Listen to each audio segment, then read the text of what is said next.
Bonjour mes amis, on va commencer une nouvelle série dénommée Techniques de pêche.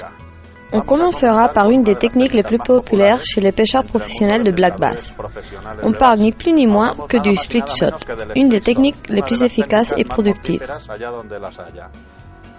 On va différencier l'utilisation de la technique split shot en deux saisons principales pour la pêche du black bass. Premièrement, on va voir la période précédant la ponte du black bass. Cette période s'étend approximativement des mois de février à avril. Cela dépend de la température de l'eau. On sait que la saison de la ponte du black bass ne commence qu'à partir de 21 degrés Celsius. Par conséquent, la saison où la température est inférieure à 21 degrés est considérée comme la période de pré-ponte. Les eaux sont froides, le bass n'est pas actif, il est en train de mesurer la température. Il est très réticent à mordre à leurre. On l'utilisera donc des leurres très petits et avec un peu d'action. Comme l'activité du bass sera minime, on va l'utiliser des leurres comme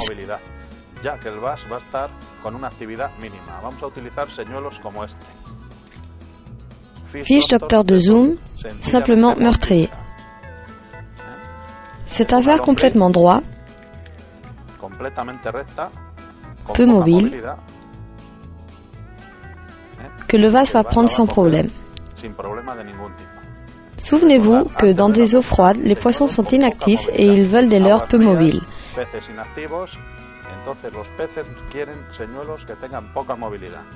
Il faut que le pêcheur les bouge doucement et les mette pratiquement devant la gueule du poisson. Fiche docteur de zoom, terrible.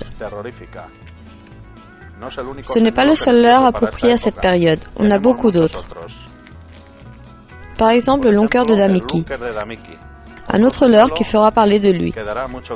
Le long cœur est un stickbait souple de 4 pouces aussi. Il a beaucoup de sel à l'intérieur. Il est idéal pour cette saison de l'année. Comme le poisson est réticent à manger, quand il prend le leurre et goûte le sel, il va s'y intéresser et ne plus le lâcher. Vraiment magnifique. Long cœur de Damiki, 4 pouces, simplement terrible. L'autre période qu'on a différenciée est la ponte. Le black bass s'est beaucoup affaibli car il a fait son nid. Il a eu ses petits et il en prend soin.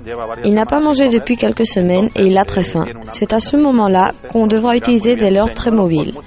Par exemple, cette salamandre de 4 pouces de zoom va fonctionner merveilleusement. Pendant cette période, on utilisera des leurres ayant plus de mobilité que ceux qu'on a utilisés avant la ponte. Des salamandres, des vers curly.